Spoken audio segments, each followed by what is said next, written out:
Good morning students of class 8। आज मैं आप लोगों को संस्कृत का पाठ 5 यानी पंच पाठ जो है वो पढ़ाने जा रहा हूँ, जिसमें आपको मैं बताऊंगा गुरु भक्त आरुणि यानी गुरु भक्त आरुणि के बारे में। आप लोगों ने आरुणि का नाम सुना होगा, जो कि बहुत ही ये गुरु भक्ति में लीन थे। मतलब कहने का अर्थ वे बहुत ही परम गुरु भक्त माने जाते थे। देखिए, तो आइए अब मैं आपको इस पाठ को समझा दूं। अब जैसा कि आप देख रहे हैं यहाँ पे दिया गया है, प्राचीन कालस्य कथा अस्ति, अर्थात ये पुराने, प्राचीन काल कहते हैं पुराने समय को।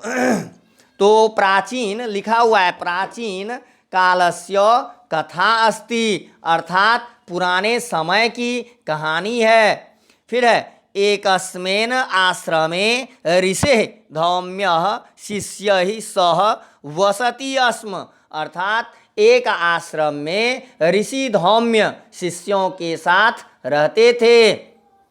ते शिष्याः आश्रमं निकषा कृषिक्षेत्रेषु कृषिकार्यमपि कुर्वन्ते स्म। देखिए, ते शिष्याः अर्थात वे सभी शिष्य या छात्र भी कह सकते हैं, आश्रम के निकट दिया गया आश्रमम निकषा यानी आश्रम के निकट कृषि क्षेत्रेषु कृषि कार्यमपि कुर्वन्ते, यानी वे सभी छात्र जो हैं या वे सभी शिष्य आश्रम के निकट कृषि क्षेत्रेषु यानी कृषि क्षेत्रेषु, कृषि क्षेत्रेषु का अर्थ होता है कि वह ये खेत जिसमें कृषि का काम होता है, कृषि कार्य होता है, उसी को कहते हैं कृषि क्षेत्रेषु। तो यानी कृषि क्षेत्र में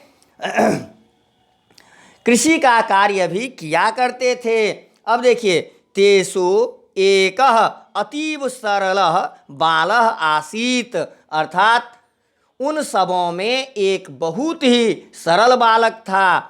तस्य नाम आरुणि आसीत, उसका नाम आरुणि था। अब देखिए दूसरे पैराग्राफ में अब दिया गया है, वर्षा काले एकस्मिन् दिवसे प्रचंडा वृष्टिर्भवत्, यानी वर्षा के समय में एक दिन बहुत जोरों की बारिश हुई। पूर्वम दिया गया, पूर्वम धान्य क्षेत्रे धान्यम रोपित मासीत, अर्थात कुछ दिन पहले धान के खेत में धान रोपा गया था। अतः तत्र जलम रक्षणीय मासीत, अतः यानी इसलिए, तत्र यानी वहाँ, जलम रक्षणीय मासीत यानी जल का संरक्षण करना जरूरी था। गुरु धौम्य आरुणिम आहूय अवदत्, गुरु धौम्य आरुणि को बुलाकर उन्होंने कहा, आरुणे धान्य क्षेत्रम गच्छ, आरुणि धान के खेत को जाओ, तत्र जलस्य रक्षणम कुरु, यानी वहाँ जल की रक्षा करो, संरक्षण करो। तब देखिए दिया गया त्वरितमेव, त्वरितमेव अर्थात तुरंत ही, त्वरितमेव आरुणि धान्य क्षेत्रम प्रति अगच्छत, तुरंत ही आरुणि धान के खेत की ओर गया। एकस्मिन् स्थले क्षेत्र बंधः भग्नः आसीत्, एक स्थान पर पगडंडी टूटा हुआ था। क्षेत्रबंध अर्थात पगडंडी मतलब दो खेतों के बीच का जो रास्ता होता है वो, उसी को पगडंडी क्षेत्रबंध कहते हैं। तो वो टूटा हुआ था। तेन कारणेन क्षेत्रस्य जलम बहिः निर्गच्छति स्म, जिसके कारण खेत का जल बाहर निकल रहा था। जलस्य रक्षणार्थम क्षेत्रस्य बंधः अवश्यम रक्षणीयः इत्यारुणिः अचिन्तयत्। देखिए दिया गया, जलस्य रक्षणार्थम क्षेत्रस्य बंधः अवश्यम रक्षणीयः, यानी पानी की संरक्षण के लिए खेत के पगडंडी का रक्षा करना आवश्यक है, ऐसा आरुणि ने सोचा। अब देखिए, भग्ने क्षेत्र बंधे आरुणि मृत्तिकाम स्थापितवान। भग्ने क्षेत्र बंधे अर्थात दिया गया भग्ने क्षेत्र बंधे यानी टूटे हुए पगडंडी में मृत्तिकाम स्थापितवान, मिट्टी को स्थापित किया। किसने? तो आरुणि ने। आरुणि ने क्या किया? तो टूटे हुए ये पगडंडी में मिट्टी को स्थापित किया। परंतु दिया गया परंतु त्वरित में उग्रेन जल वेगेन मृत्तिका प्रवाहिता। लेकिन देखिए, तुरंत ही जल के तेज प्रवाह के कारण मिट्टी बह गई। फिर आरुणि वारंवारम क्षेत्र दिया गया आरुणि वारंवारम क्षेत्र बंधे मृत्तिकाम अक्षिपत, यानी आरुणि बार बार टूटे हुए पगडंडी में मिट्टी फेंका। परंतु दिया गया परंतु सकलाः प्रयासाः व्यर्थाः एवाभवन। दिया गया है परंतु सकलाः प्रयासाः व्यर्थाः एवाभवन। लेकिन सभी प्रयास विफल ही रहे। मैंने जितना प्रयास किया आरुणि ने पानी को रोकने के लिए, वो सारा प्रयास बेकार गया, विफल रहे वो ऐसा करने में। तब देखिए क्या होता है। आरुणि दिया गया आरुणि एक उपाय ये चिंतवान दिया गया चिंतितवान क्षेत्रबंधे अस्मेन स्वमे दिया गया स्वमेव सयित्वा जलावरोधम करिष्यामि। तब देखिए क्या हुआ। आरुणि एक उपाय सोचा, इस टूटे हुए पगडंडी में स्वयं ही सोकर जल को रोकूंगा। फिर क्या होता है। सह तस्मेन ये भग्ने क्षेत्रबंधे कर्दमाक्ते जले लंबमान औतिष्ठत। अर्थात वह तब उसने क्या किया। देखिए, वह उस टूटे हुए पगडंडी में कीचड़ से भरे हुए जल में, कीचड़ से भरे हुए जल दिया गया है, यानी कर्दमाक्ते जले, कीचड़ से भरे हुए जल में लेट गया। जलस्य प्रवाह दिया गया जलस्य प्रवाह अरुद्ध, जलस्य प्रवाह रुद्ध, यानी जल का जो प्रवाह ये प्रवाह था, वेग था, रुक गया। उपरि वृष्टे शरीरे सत्यम कष्टम च, अर्थात उपरी वृष्टि दिया गया, ऊपर से हल्की हल्की बारिश हो रही थी, उससे शरीर ठंडा पड़ रहा था और उससे कष्ट हो रहा था।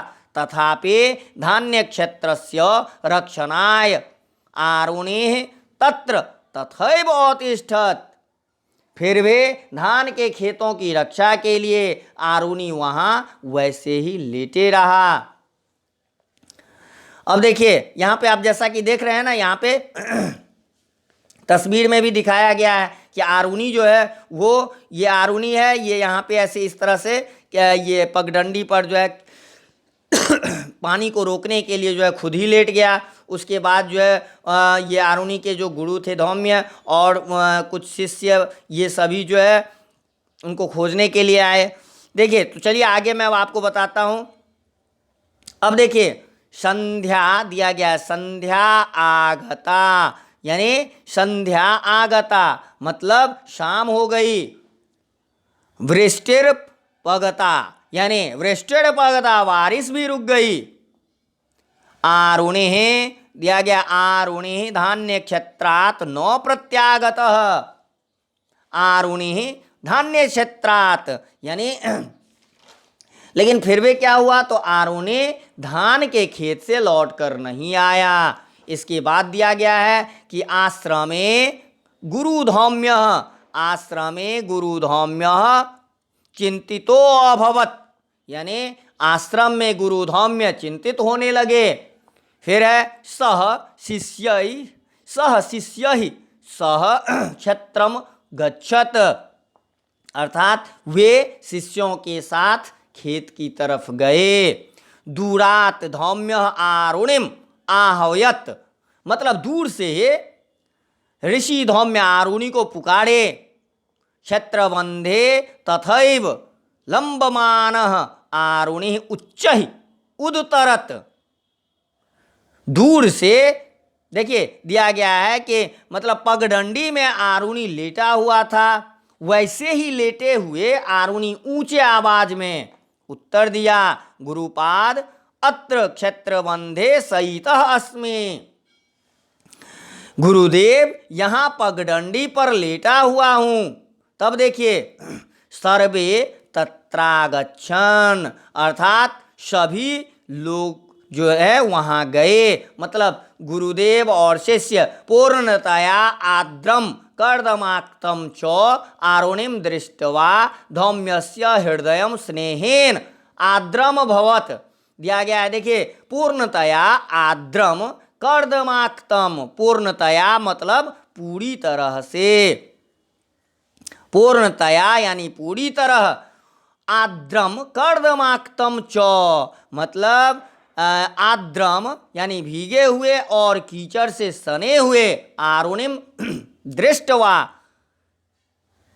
ये आरुणिम दृष्टवा धौम्यस्य हृदयम स्नेहेन आद्रम भवत, यानी कहने का अर्थ ये पूरी तरह भीगे हुए और कीचड़ से सने हुए आरुणिम दृष्टवा आरुणि को देखकर, धौम्यस्य हृदयम धौम्य का हृदय स्नेहेन आद्रम भवत स्नेह से द्रवित हो गया। तब देखिए सो अवदत उन्होंने बोला, उत्तिष्ठ दिया गया सो अवदत उन्होंने बोला, उत्तिष्ठ आरुणे दिया गया, देखिए उत्तिष्ठ आरुणे मतलब उठो, उत्तिष्ठ यानी उठो आरुणे, त्वम परिश्रमेण निष्ठया च सर्वेषां हृदयम जीतवान असि, यानी तुम परिश्रम से और निष्ठा से सबों के हृदय को जीत लिए हो। एषः आरुणिः स्वस्य गुरुभक्तया कर्तव्यनिष्ठया च संसारे सर्वदा स्मरणीयो अभवत्। एषः आरुणिः दिया गया, एषः आरुणिः अर्थात यह आरुणि स्वस्य गुरुभक्तया यानी अपनी गुरु भक्ति, कर्तव्यनिष्ठया च और कर्तव्यनिष्ठा से, संसारे सर्वदा स्मरणीयो अभवत् यानी संसार में हमेशा के लिए स्मरणीय हो गया। यानी कहने का अर्थ यह आरुणि जो था अपनी गुरु भक्ति और कर्तव्य निष्ठा से संसार में हमेशा के लिए स्मरणीय हो गया। ओके, अब यहाँ पर जो है कुछ शब्द संग्रह दिए गए हैं, वो आपको पढ़ के अच्छी तरह से याद करना होगा। इसके आगे फिर देखिए यहाँ पे बताया गया है, वो मैं आपको पढ़ के बता रहा हूँ। देखिए उपसर्गों के प्रयोग से धातुओं के अर्थ में परिवर्तन आता है। अगर उपसर्ग कोई भी धातु के प्रारंभ में अगर उपसर्ग जोड़ देते हैं तो उससे क्या होता है, तो उसका अर्थ बदल जाता है। अब जैसे यहाँ पे गम धातु दिया गया जिसका अर्थ होता है जाना, लेकिन अगर उसमें उसके पहले अगर हम उपसर्ग निड़ उपसर्ग अगर लगा देते हैं तो बन जाता है निर्गम, जिसका अर्थ हो गया निकलना। देखिए अर्थ बदल गया, गम का मतलब जाना लेकिन निर्गम यानी निकलना। अब है उसी तरह गम, गम तो धातु हो गया जिसका अर्थ होता है जाना, लेकिन उससे पहले अगर उपसर्ग आ जोड़ दिया आगम यानी आना।